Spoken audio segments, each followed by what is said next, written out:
try to keep you safely in between the lines. Try to put you in the box that I designed. I try to pull you down so we're eye to eye. When did I forget that you've always been the king of the world? Try to take life back right out of the hands of the king of the world. How could I make you so small? You're the one who holds it all. When did I forget that you've always been the king of the world? Just a whisper of your voice contained the seas. So who am I to try to take the lead? Still I run ahead, think I'm strong enough. You're the one who made me from the dust. When did I forget that you've always been the king of the world? I tried to take life back right out of the hands of the king of the world. How could I make you so small? You're the one who holds it all. When did I forget that you've always been the king of the world? Oh, you set it all in motion. Every single moment, you brought it all to me, and you're holding on to me.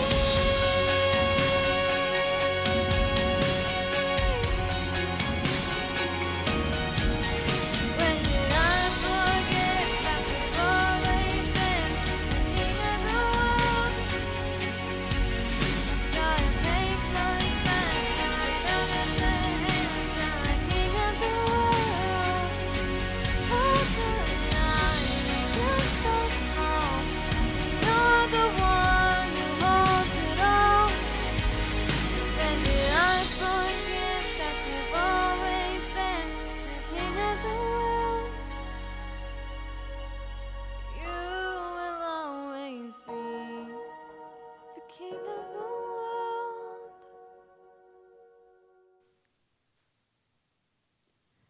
Jesus went forth with his disciples across the Kidron Valley, where there was a garden, which he and his disciples entered. Now, Judas, who betrayed him, also knew of the place, for Jesus often met there with his disciples. So Judas, procuring a band of soldiers and some officers from the chief priests and the Pharisees, went there with lanterns and torches and weapons. Then Jesus, knowing all that was to befall him, came forward and said to them, "Whom do you seek?" They answered him, "Jesus of Nazareth." Jesus said to them, "I am he." Judas, who betrayed him, was standing with them. When he said to them, "I am he," they drew back and fell to the ground. Again he asked them, "Whom do you seek?" And they said, "Jesus of Nazareth." Jesus answered, "I told you that I am he. So if you seek me, let these men go." This was to fulfill the word which he had spoken, "I did not lose a single one of them whom you gave me." Then Simon Peter, having a sword, drew it and struck the high priest's slave and cut off his right ear. The slave's name was Malchus. Jesus said to Peter, "Put your sword into the sheath. Shall I not drink the cup which the Father has given me?"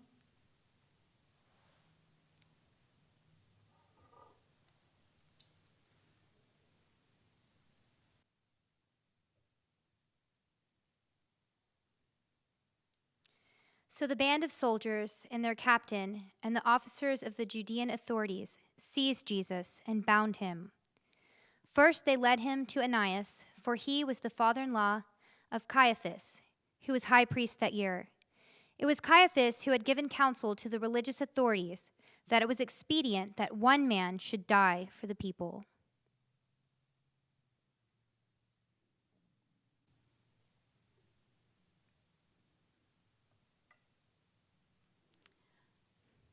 Simon Peter followed Jesus, and so did another disciple.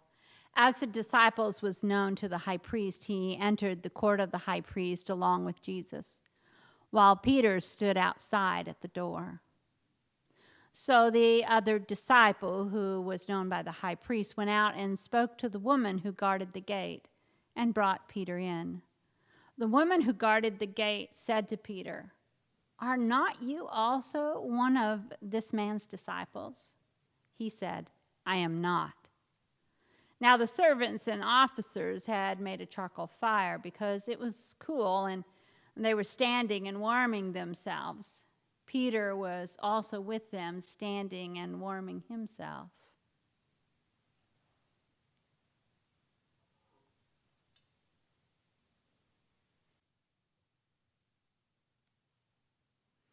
The high priest then questioned Jesus about his disciples and his teaching. Jesus answered him, "I have spoken openly to the world. I have always taught in synagogues and in the temple, where all Jewish people come together. I have said nothing secretly. Why do you ask me?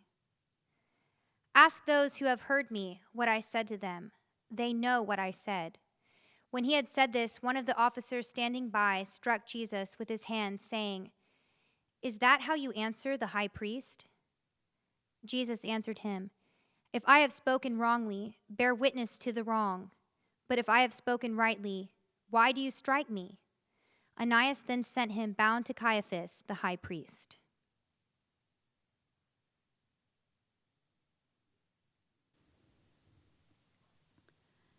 Now Simon Peter was standing and warming himself. They said to him, "Are not you also one of his disciples?" He denied it and said, "I am not." One of the servants of the high priest, a kinsman of the man whose ear Peter had cut off, asked, "Didn't I see you in the garden with him?" Peter again denied it, and at once the cock crowed.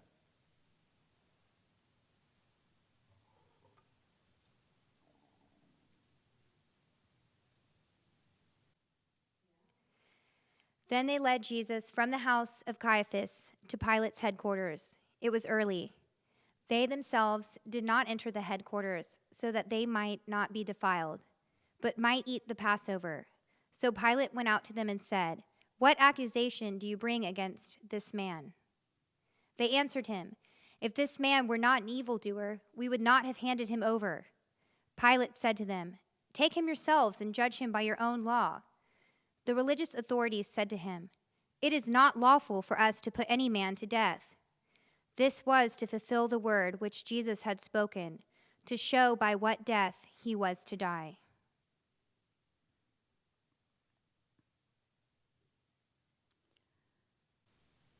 Pilate entered the headquarters again and called Jesus and said to him, "Are you the king of the Jews?"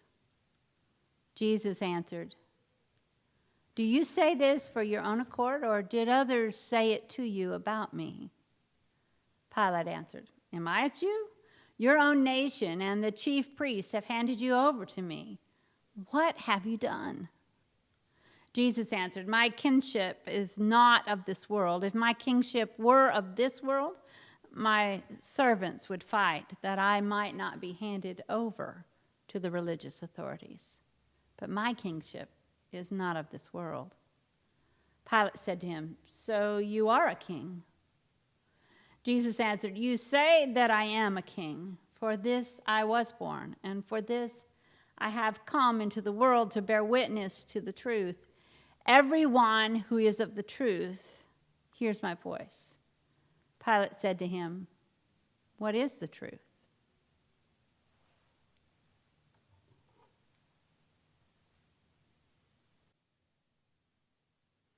After Pilate had said this, he went to the religious authorities again and told them, "I find no crime in him, but you have a custom that I should release for you the King of the Jews." They cried out again, "Not this man, but Barabbas." Now Barabbas was a robber.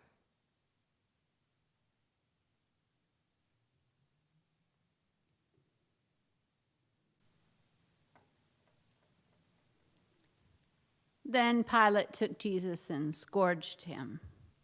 And the soldiers made a crown of thorns and put it on his head, and arrayed him in a purple robe. They came up to him, saying, "Hail, King of the Jews!" and struck him with their hands. Pilate went out again and said to them, "See, I am bringing him out to you, that you may know that I find no crime in him." So Jesus came out, wearing the crown of thorns and the purple robe. Pilate said to them, "Behold the man." When the chief priests and the officers saw him, they cried out, "Crucify him! Crucify him!" Pilate said to them, "Take him yourself and crucify him, for I find no crime in him." The religious authorities answered him, "We have a law, and by the law he ought to die, because he has made himself the Son of God." When Pilate heard these words, he was the more afraid. He entered the headquarters again and said to Jesus, "Where are you from?" But Jesus gave no answer. Pilate therefore said to him, "You will not speak to me? Do you know that I have the power to release you and the power to crucify you?" Jesus answered him, "You would have no power over me unless it had been given to you from above.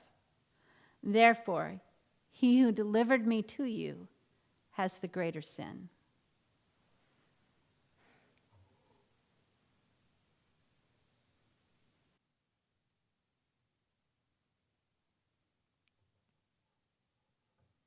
Upon this, Pilate sought to release him.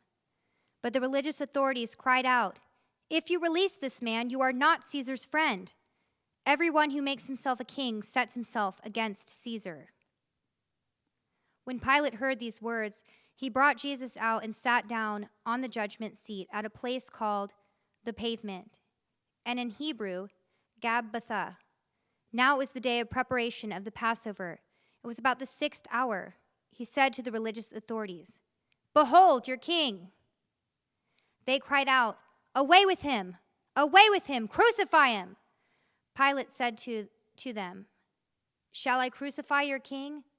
The chief priests answered, "We have no king but Caesar." They handed him over to them to be crucified.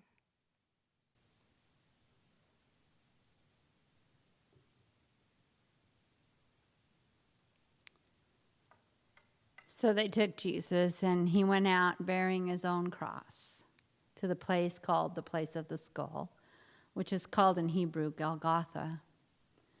There they crucified him, and with him 2 others, one on either side, and Jesus between them. Pilate also wrote a title and put it on the cross. It read, "Jesus of Nazareth, the King of the Jews." Many of the Judeans read this title, for the place where Jesus was crucified was near the city, and it was written in Hebrew and Latin and in Greek. The Jewish chief priest then said to Pilate, "Do not write the King of the Jews, but this man said, 'I am the King of the Jews.'" Pilate answered, "What I have written, I have written."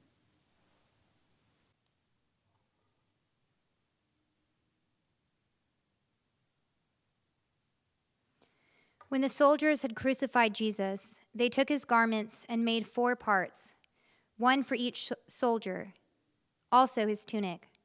But the tunic was without seam, woven from top to bottom. So they said to one another, "Let us not tear it, but cast lots for it to see whose it shall be." This was to fulfill the scripture.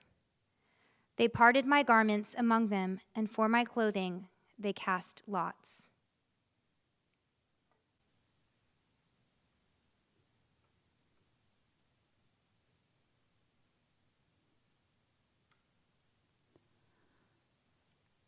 So the soldiers did this by standing by the cross of Jesus were his mother and his mother's sister, Mary, the wife of Clopas, and Mary Magdalene. When Jesus saw his mother and the disciple whom he loved standing near, he said to his mother, "Woman, behold your son." And then he said to the disciple, "Behold your mother." And from that hour, the disciple took her into his own home.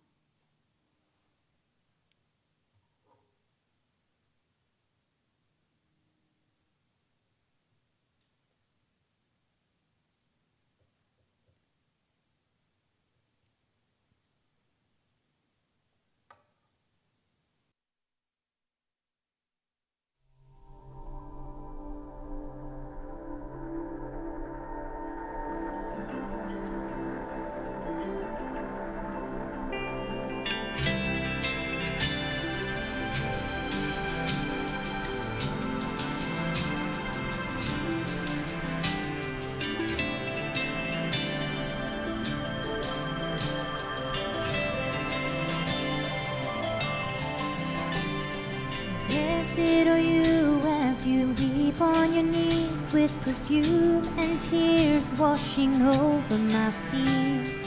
And blessed are you, beggar, hopeless and blind, calling for mercy when I'm passing by. And blessed are you, shaking your head at 2 tiny fish and some bread. And blessed are you as you tremble and wait for the first stone thrown at your sinful disgrace. Tell me your story, show me your wounds. I'll show you what love sees when love sees you. The pieces broken and bruised, I'll show you what love sees when love looks at you.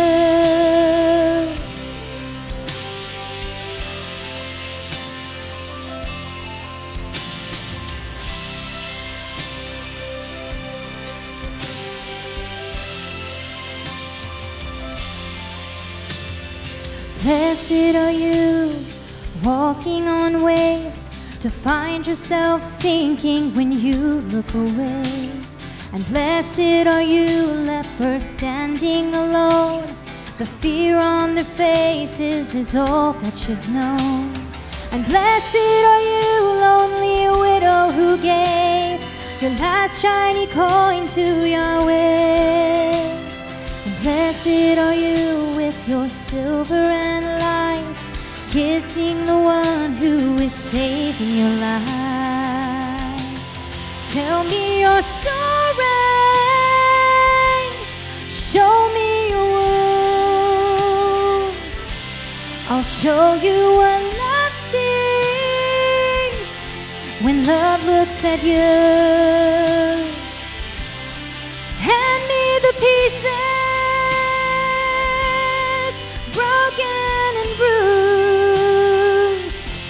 I'll show you what love sees when love sees you. I see what I made in your mother's womb, and I see the day I fell in love with you. I see your tomorrows, nothing left to chance. I see my father's fingerprints. I see your story, I see my name written on every beautiful page. You see the struggle, you see the shame. I see the reason I came for your story. I came for your wounds, to show you what love sees when I see you.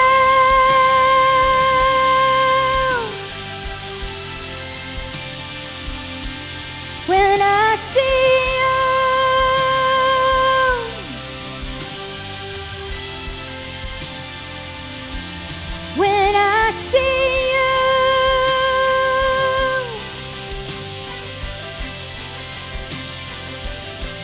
when I see you,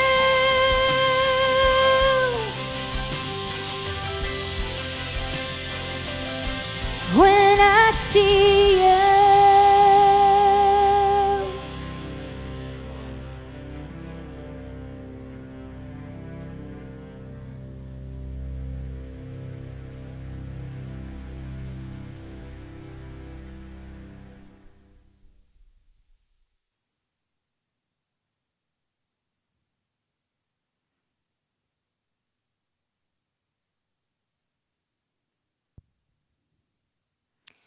After this, Jesus, knowing that all was now finished, said, to fulfill the scripture, I thirst. A bowl full of vinegar stood there. So they put a sponge full of the vinegar on hyssop and held it to his mouth. When Jesus had received the vinegar, he said, It is finished. And he bowed his head and gave up his spirit.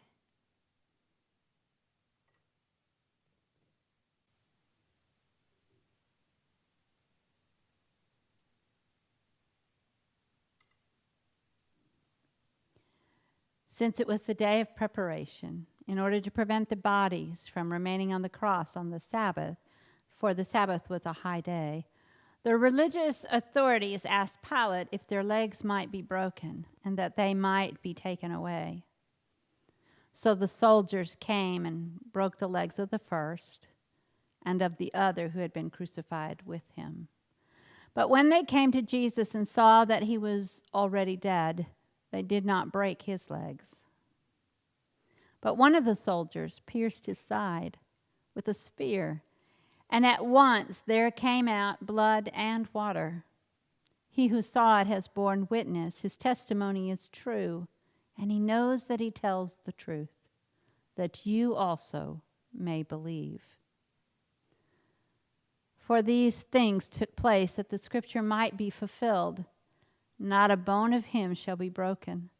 And again, another scripture says, they shall look on him who they have pierced.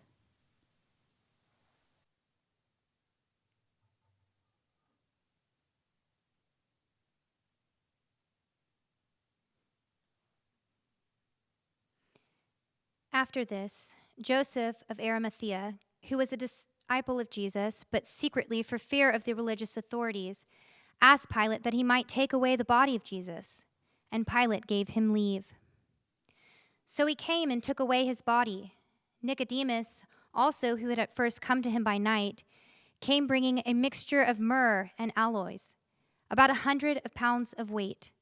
They took the body of Jesus and bound it in linen cloths with the spices, as is the burial custom of the Jews. Now in the place where he was crucified there was a garden, and in the garden a new tomb where no one had ever been laid. So because of the Jewish day of preparation, as the tomb was close at hand, they laid Jesus there.